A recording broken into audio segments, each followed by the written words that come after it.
Speaking of pride parades and also this background, I was talking to some of my trans friends recently, and they were curious, like, if I were to ever change my name because I was transitioning or whatever, what I would change my name to. And I told them, look, under no circumstances am I ever going to change my name. Because I am a programmer, and my name is Cody Webb. You want me to mess with perfection here? For the sake of my mental health? Man, fuck my mental health! If I ever cared about my mental health, I never would have become a comedian in the first place. Alright, it's a funny story about that joke in particular. A few years ago, I posted that joke to TikTok. And it did really well. So well, in fact, that thousands of trans women started following me on TikTok. But they all made it abundantly clear that they were there to watch me transition. Yeah, it was a weird experience. And like, with this whole thing happening, I started having legitimate doubts about my gender. Not because it unlocked something in me, but because I'm a really big people pleaser. And so I decided to start experimenting. You know, grow out my hair, do my nails, makeup, clothes, all this sort of stuff, to see if I would like being perceived as a woman. And the answer? No, not really. But you know what? I'm glad I tried. You know? I'm glad I tried, and at least I can now confidently say that I am not a woman. So am I a man?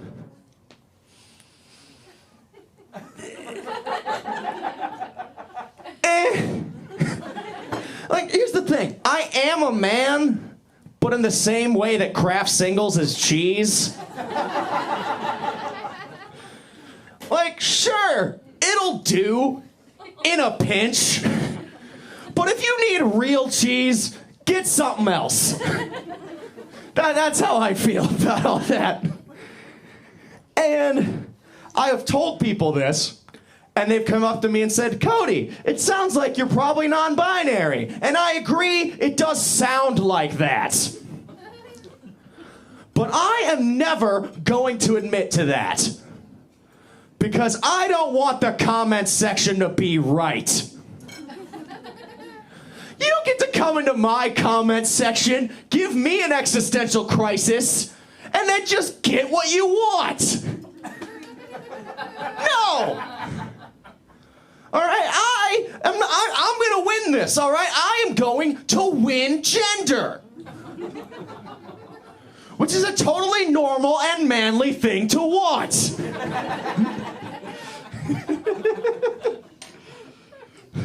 Speaking of men, I guess, that's a segue, technically.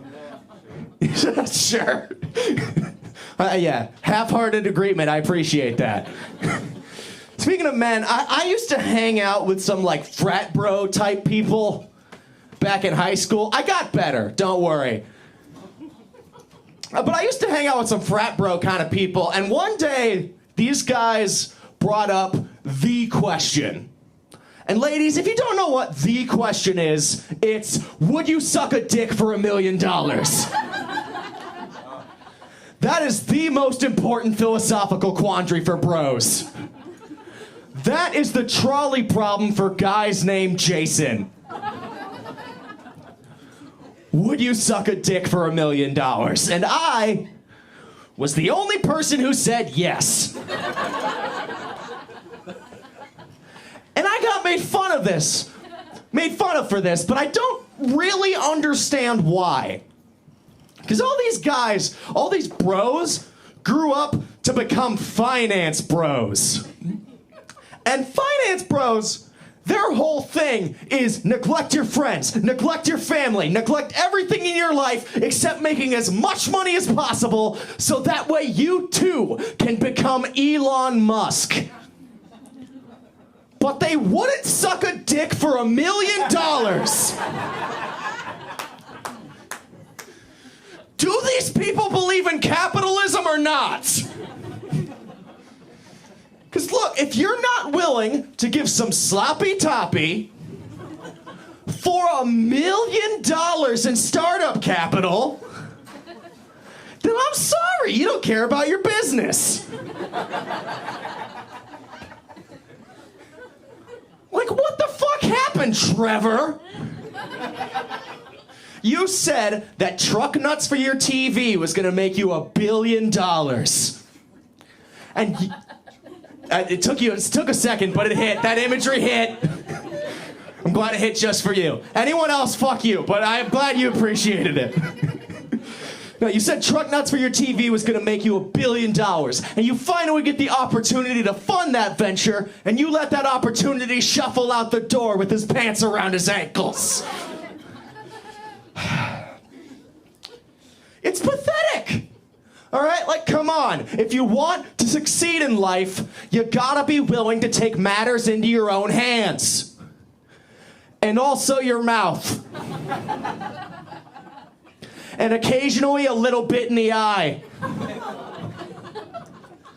I've heard. Put your money where your mouth is. That's what that phrase means.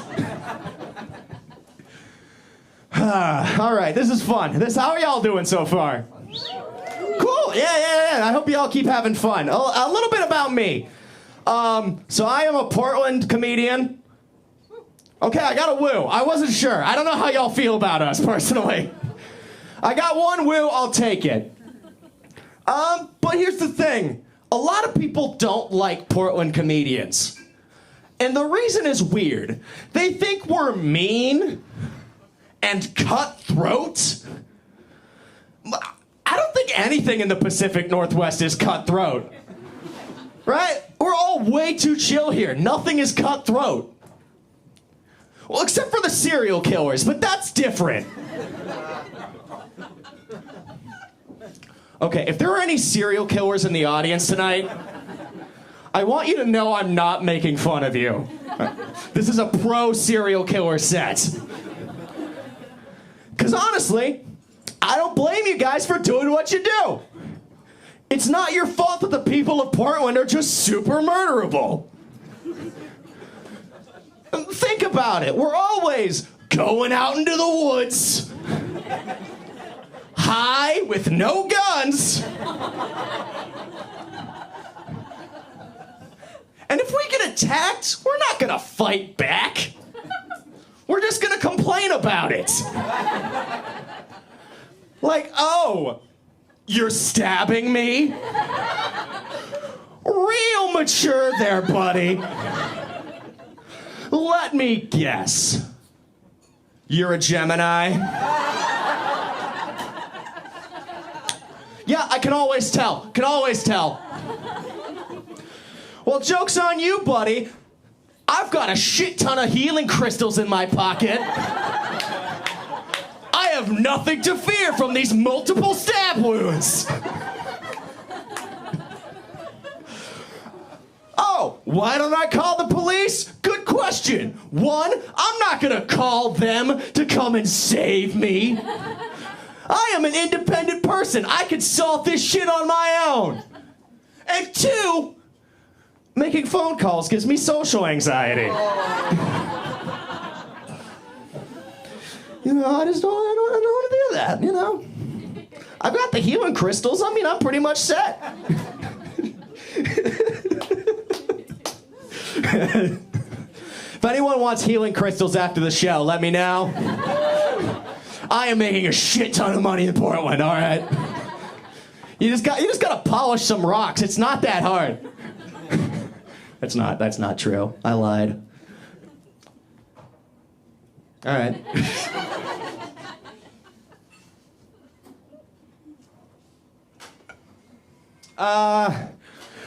Who in here knows what asexual means?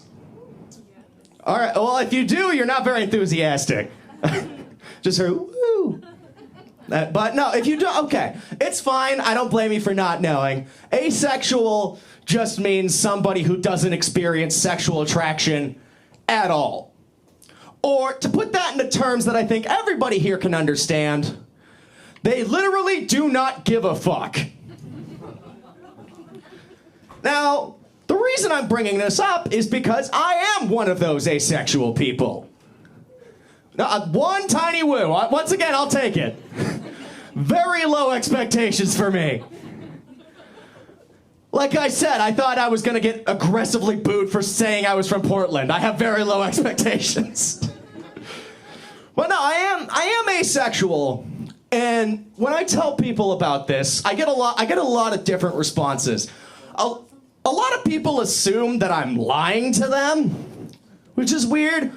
A lot of people think that I'm like suppressing gayness in Portland. You all have heard the rest of my set. If I'm suppressing gayness, not doing a good job. But the second one I get is that I'm suppressing trauma. And it's not that either. Because honestly, I haven't had a bad experience with sex. It's just that my experience with sex is very similar to my experience with In-N-Out Burger. No, when I was growing up, everybody was just hyping the shit out of In-N-Out Burger.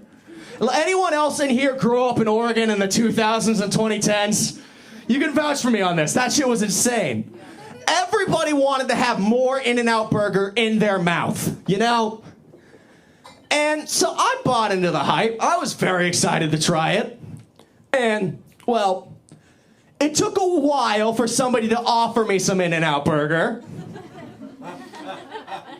Yeah, you guys can tell, not a surprise.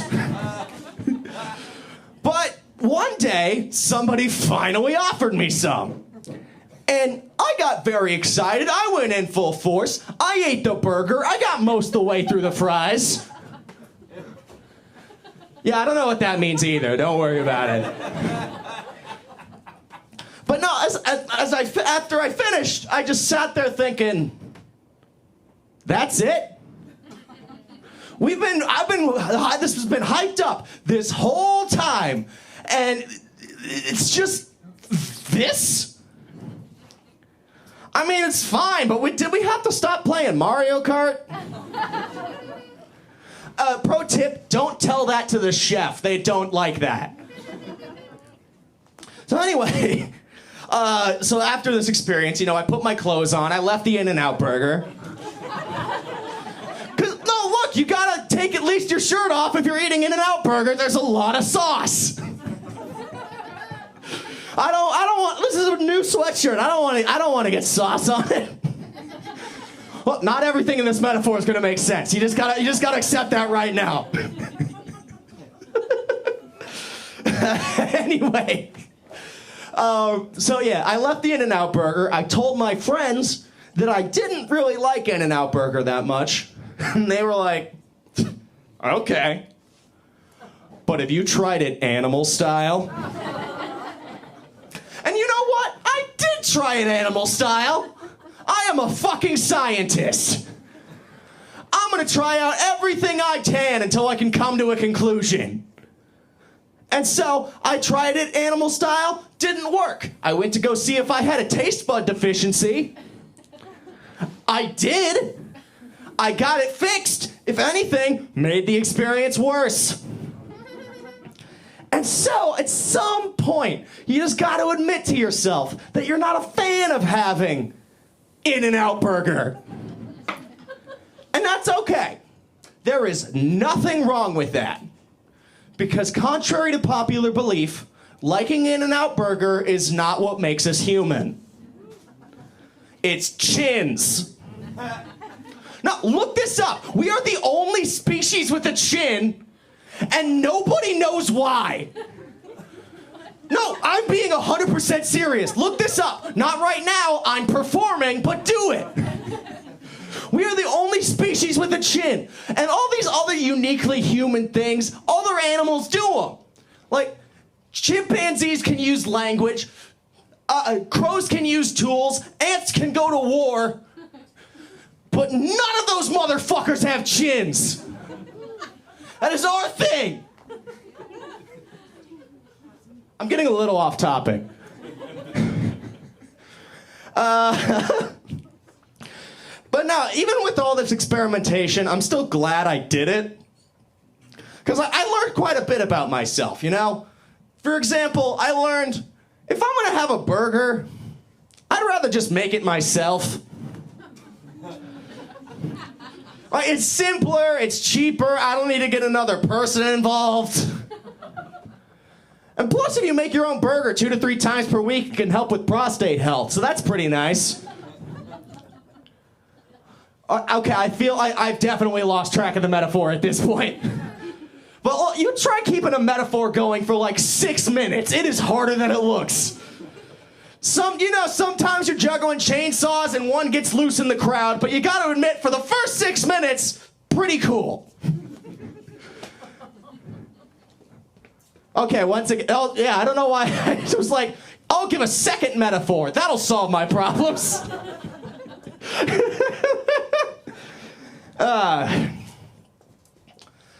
Okay, you guys know I'm from Portland, you guys know I'm queer. I might as well continue the pattern. Is anyone in here polyamorous?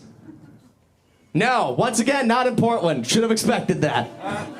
No, I am polyamorous, but not for the sex reasons. Like I said, I am asexual. No, I'm polyamorous because I'm trying to get more people to come to my shows. And I think it's a good plan.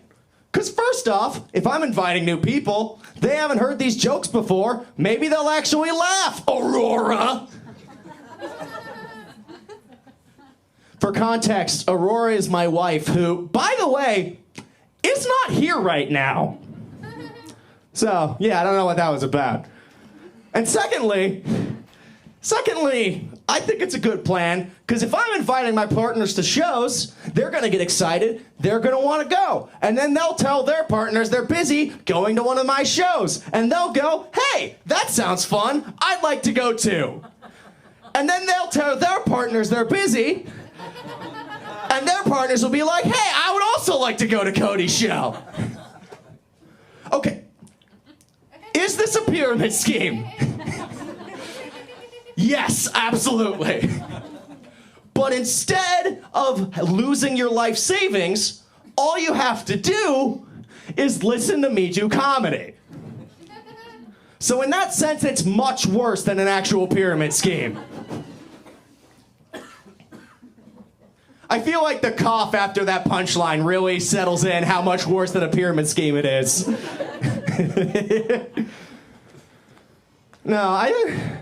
No, honestly, I think there are 2 paths here. I think the first path is this actually works. I'm able to get word of mouth going. I'm somehow able to spin this into a Netflix deal. That's the best case scenario. Worst case scenario, I've got enough people to buy a house. That's why everybody in Portland's poly, by the way. It is expensive.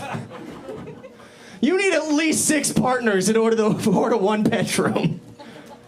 No, we're not that bad yet. Give us a few years. That got sad. Yeah, sorry. All right, but no, I hope it's the first thing. I hope I am able to spin this into a Netflix deal somehow. Because a lot of people have gotten famous by fucking the producers. I want to be the first that gets famous by fucking the audience.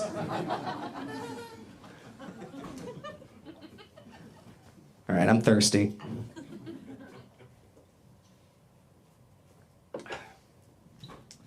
All right, so I'm not originally from Portland, actually.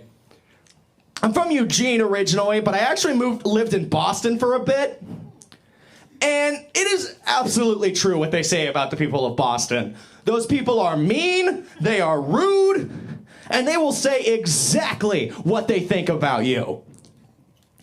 And oh my God, do I miss that so much. Because, yeah, here's the thing. I am from Oregon originally, and I am also autistic. And everybody in Oregon communicates through a series of riddles. Nobody communicates directly with anyone. And as an autistic person, that is literally the one thing we're bad at. But in Boston, like, there is no passive aggression. There's just regular aggression. And that is so nice. Like, you can absolutely be mean to me as long as I can tell what you mean. Yeah, and another thing I really liked about Boston is I could actually have friends in Boston. Now there are people in my life that would consider us friends, and I'm not saying they're wrong. I'm just saying I can never know. Because people out here will hang out with you even if they don't like you. And they'll just space out when you talk and ignore your texts and forget to invite you to things until you get the hint. And I don't know if you know this about autistic people. We're not the best at getting hints. Like, it is... Here's the thing. I spent 15 years of my life figuring out how to communicate with you people, and you're telling me I could have just moved to Boston and fit in perfectly? That is bullshit. Do you have any idea how much easier my life would be if I was bossistic? I really want to put bossistic on a t-shirt, but like, who would I sell that to? That's not a demographic. I can't go into a boardroom and be like, yeah, I'm huge with men ages 18 to 24, and also guys who live in Boston that are really into trains. That's not how marketing works. But no, and no, I am frustrated because that 15 years thing I said is absolutely real. That is 100% real. I spent that much time people watching to figure out how to communicate. And I just wish I could have used that time productively. You know, I wish I could have studied and like tried to solve some big world issue. Because I absolutely could have. Because I was genuinely a child prodigy growing up. And that's how my parents knew there was something wrong with me. They were like, this kid knows too many facts about birds! And he will not shut the fuck up!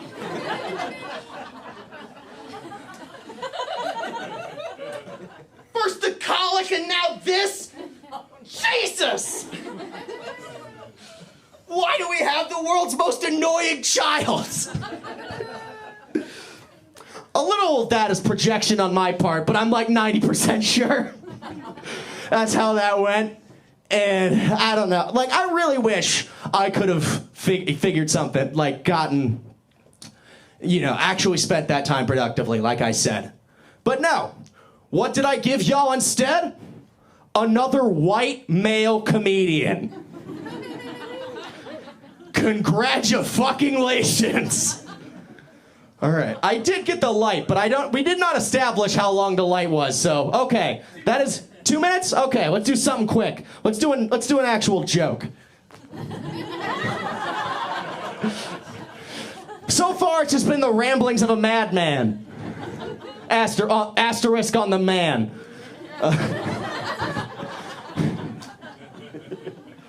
All right, here's the joke. I've noticed that basketball and baseball have the exact opposite solutions to women playing their sports. Like with basketball, when women wanted to play, the people in charge were like, hell yeah, come on in. We already made you a slightly smaller ball so you can grip it better. We're nice. But no, when women wanted to play baseball, the people in charge were like, okay, you can play, but on a few conditions. One, we're gonna call your sport softball so no one thinks you're manly. 2, we're gonna start a rumor that all softball players are lesbians. 3, we're gonna have you throw upside down. I don't know what that means. You figure it out. And 4, here's a grapefruit. That's the ball now. Go fuck yourselves. All right, thank you so much. I've been Cody Webb. Give it up for James Floyd. Keep the energy going.